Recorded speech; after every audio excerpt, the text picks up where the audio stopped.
in the State Department with for presidential permit and the EIS system or process, which it is, and also Enbridge.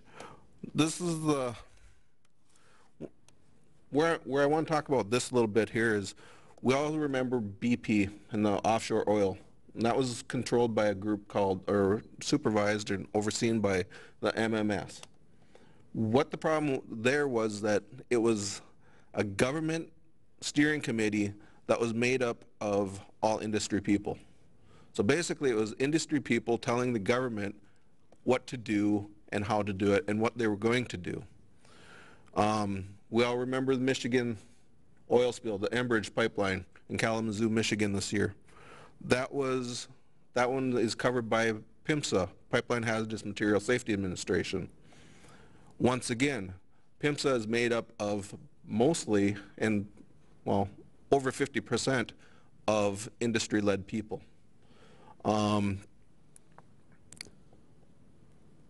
director of PHMSA is Cynthia Quarterman. She is a former Enbridge attorney. So she's actually has a rule on her saying that she cannot deal with anything on Enbridge for 2 years of her employment at PHMSA. So that's why she wasn't even able to talk at when they were doing investigation in the Congress and stuff like that. She couldn't even go to testify for that. The lobbyist for TransCanada right now is Secretary Clinton's.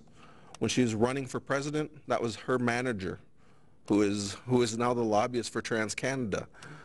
When other companies or other groups that I work with asked for, through Freedom of Information Act, they were denied the request that they put in, which was to get all the emails and documents that were put between the lobbyist and the State Department through TransCanada. That request was denied, but the incidental part is, the coincidental part of it is that 3 days after the Freedom of Information Act request was put in, the lobbyist registered as a lobbyist. He had been working in that job for 2 years. Okay. This is actually a map of the United States showing where all the pipelines through natural gas and crude oil and the United States. There's actually more than that. That is 1974. So that was a long time ago that was put out. I think we're going to skip the next few here and go down to water issues. For those viewing at home, this is going to be the quicker version for tonight. Some of the processes. In order for the tar sands, obviously when we looked at the pictures, that doesn't make it look like it's going to flow through any pipelines anytime soon, and it doesn't. There's quite a process that it has to go through, and it requires a lot of water. Requires 4 barrels of water to make 1 barrel of oil. That's to get it out, to steam it out, and everything else, which then creates large amounts of wastewater, to which 87% of this water that is coming out or being used comes out of the Athabasca River. That's important here. These tailing ponds are approximately 70 square miles. If you look on Google Maps or anything else like that, you can see it from space, and you can see the actual tailings ponds. So you have them 70 square miles, which is big enough, but then it's also 300 feet deep, so it's very large. One tailings pond leaks 17 gallons per second into the Athabasca River, the same river that it's taken out of, or 22,380,000 million gallons per year. That's a lot. That makes the BP oil spill out on the Gulf of Mexico look really small, like a mud puddle. This is a very serious situation. This has been going on for 40 years. This tailing pond is the oldest tailing pond that they have. this information that actually comes from the government and industry. So who knows if it's actually maybe higher. Environmental effects. The top left picture is a before and the bottom right is an after. That is what it's doing to the land. It's killing the people. Some of the health effects that I kind of skipped over were a lot of bile duct cancers, very rare forms of bile duct cancers that are normally 1 out of 100,000 people. A tiny community called Fort Chippewan has 5 cases that are mostly passed on now, out of 1,200 people.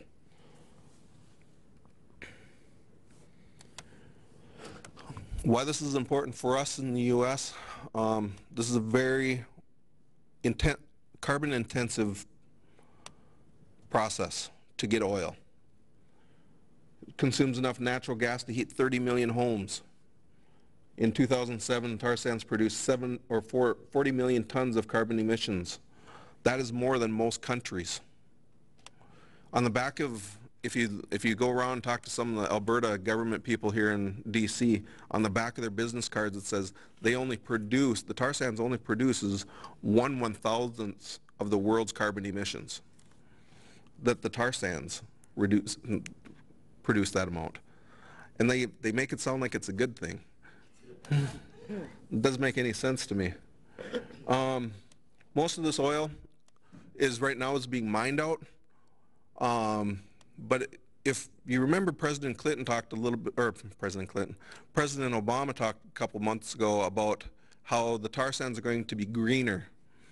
The process of being greener is that they're going to use, it's called SAGD, where they put the chemicals and the water into the earth and they suck the oil out. Well, if anyone's familiar with fracking in the United States, it's the same process, is that they're going to not create the tailings ponds that they have now. They're going to put the tailings ponds basically into the ground, to which we'll have the same problem, or they'll have the same problems up there that we have now. So we all sit and remember about what gas prices were a few years ago when the recession started. Went up to about $140 per barrel. This is when the tar sands became really profitable, because a lot of it isn't profitable to even go get until it's $120 a barrel. So that means we're looking at the $3.50 to $4 a barrel again, or per gallon. We're getting there. It's almost there. How this affects the U.S. We're being asked to put in more pipelines, which are going to put in more leaks and spills. We need to increase our electricity capacity to run the pumping stations. They're disturbing sacred sites. It's threatening the U.S.'s largest aquifer, called the Ogallala Aquifer in Nebraska. We actually have, the senators from Nebraska have written letters asking Secretary Clinton to actually move the pipeline. Eminent domain cases, where the companies are suing landowners to take their land. This is on last Friday in Oklahoma, landowners actually countersued and are suing them back and saying, no, you're not going to take our land.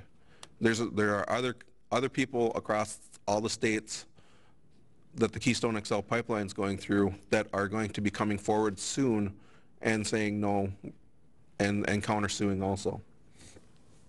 What that also does is that it keeps us dependent on fossil fuels. President Bush and President Obama have both said that we're addicted to oil, and we are. But now is the time that we need to start to wean ourselves off of that oil.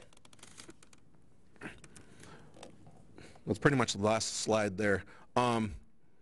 What IEN does, we work with grassroots people, is what we really work with. We work with on-the-ground people. We don't normally work with the tribal governments in too many cases, because they're normally subject to economic blackmail, basically by the big companies, and saying, we will promise you jobs and everything else, and so they take the money for the tribe. But we don't we don't support that, and so we end up working with the grassroots people. Some of the other places that we're taking on the banking industries that are funding the tar sands. Royal Bank of Canada, Royal Bank of Scotland.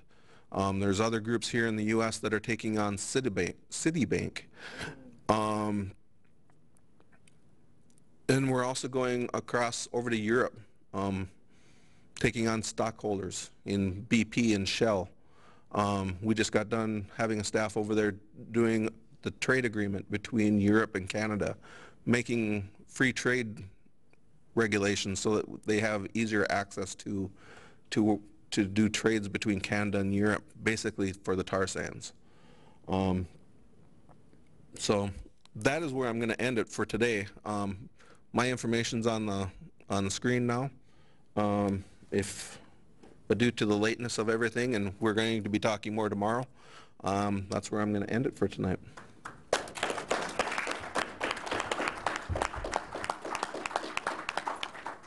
Thank you, everybody, for sticking around. It's great to thank you, you panelists. I really appreciate you coming out and sharing a your unique contribution to organizing and movement building. And I hope everybody gets some sleep tonight. I know I need to get some sleep tonight. Okay. All right. Talk to you tomorrow. And thank you to C-SPAN for being here today. That's really great. I really appreciate that. Thank you. You guys have been great to work with. Thank you.